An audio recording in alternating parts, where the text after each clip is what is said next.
I see you're all ready for the cold too. It's you know, a little weather difference, but I guess that's what it's like later season. So how the guys feeling sort of after the game? Kind of looks like you're ready for the cold more than I am. I mean, am. let's put the camera on you. I mean, this is whether it's August or April. This is how we It's roll. impressive. 75 on Friday. Boy, that was awesome. Wish we could have played, but then Saturday was good weather. Had some live stuff on Saturday with the full contact stuff, and then again back out here Tuesday, Thursday, Saturday. Our practice on Saturday was the best of 6 so far. The first 2 are kind of a wash because they're in helmets. So you kind of just, you're all giddy for the first 2, then you put pads on. But we've been to pads 4 times, and by far that was, I think, the most productive practice we had in a lot of different ways on Saturday. So it's good to know, and now we carry that 72 hours later to parlay that into another one today. That'd be good on our part. You guys talked a lot about the system changing, with just having like a one-on-one buddy to now having more of these crews together, and in the offseason, how they feel a lot closer bonded now than they were a year ago today. How have you seen that improvement? How the guys sort of mesh together? Well, I think it's not even just the profession. It's kind of just the older you get and the same age they stay. How do you relate connectivity to them? How do you give them opportunities to become more bonded, more cohesive? And a lot of times it's not our ideas. As 48-year-olds, sometimes we have the worst ideas. So consulting with some of the other guys, I think the accountability is something we've tried to drive forever and ever here. Some years better than others. But the best teams are driven by the players. And not necessarily your best players. You hope it's your best players, but just the players themselves. So they've taken a lot of ownership in that this offseason, knowing that we've got a ton of seniors, a ton of upperclassmen, especially on defense.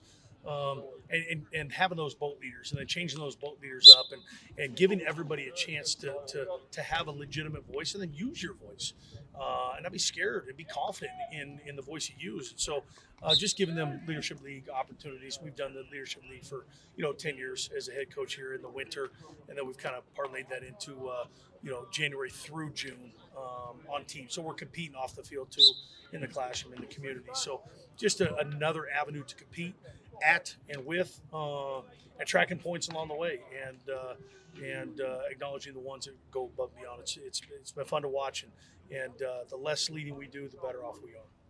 So whose idea were the boat crews, and how do you choose the leaders in shape? Now, I wish it would.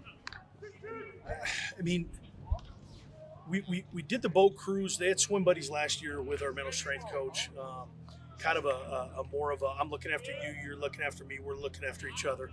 So we wanted to expand that to more than just a couple. We wanted to do that for more than 2 people. And so we thought the best way to do it with the numbers not as high, because in fall we're 100 plus.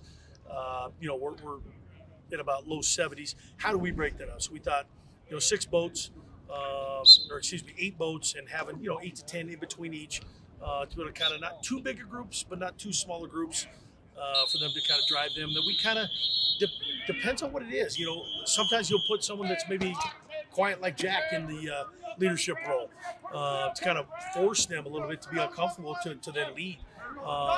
Sometimes you put a specialist that's not really heard around in the locker room a ton to get to know their teammates a little bit more. So we did that for winter, and then we changed them up in spring.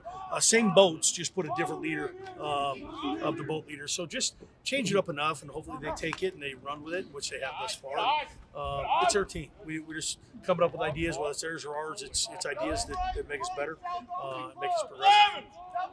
With these 3 quarterbacks having such unique skill sets, none of them are the same. Does it make it challenging, I guess, for you and Coach Anderson to try and build an offense when you're not sure exactly who's going to start day 1 yet? Hell of a question. I think if you have an offense that and we've been down this road before, okay, well now so-and-so's not playing, what are you going to do to curtail the game plan to him? Or in this case, last year going to our 4th quarterback in Kate Rolstis at Cal Poly. If our offense is so dedicated to one skill set, I think we're doing the wrong thing in recruiting.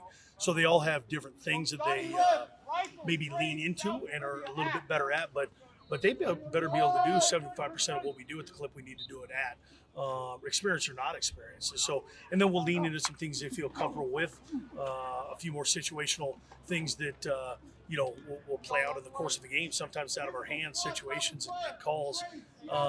But I would say probably 3/4 of it has to be what we do as an offense and not necessarily who is the quarterback of the offense. And then kind of that last quarter, just feeling it out a little bit. What are they best at? Whether it's RPO, it's quarterback run game, whether it's protect them a certain way with protections. That's kind of our job and our duty to do that. But that 3/4 of it's got to be in the recruiting process and development of that position of quarterback. And just heading into a scrimmage on Saturday, what can one of the three of them do to separate themselves? And what are you specifically looking for in their first, live scrimmage here? I think it's live in quotations because quarterbacks aren't going to be live, so it gives them a little bit of a cocoon to hang out in. Efficiency, keeping the ball, possessing the ball in offense, not giving the ball away, or if they do, let's tip the cap to the defense. Let's not give them freebies. Those are probably the two most important things from an on the field standpoint, from a I guess off the field or maybe a non-statistical setting is how well do you lead? How willing are those guys ready to follow, and how fast are they going to follow? That's sometimes due to play, sometimes that's due to by the example they are. And both those older guys have been around a little bit. Cade not as long, but just the efficiency, possessing the ball, and then just being them, making the plays that are there, and then occasionally making the play that you're like, whoa, but not forcing the issue. Probably be 60 to 70 plays, so it won't be a huge sample size. So a lot of the eval will be during practice, with some of that stuff being in scrimmages, but the practice portion are going to be 12 of the 15. So that's the easiest portion to evaluate as opposed to just the 3 times we get out there when we're playing live. Good. Thanks, Coach. Thank you.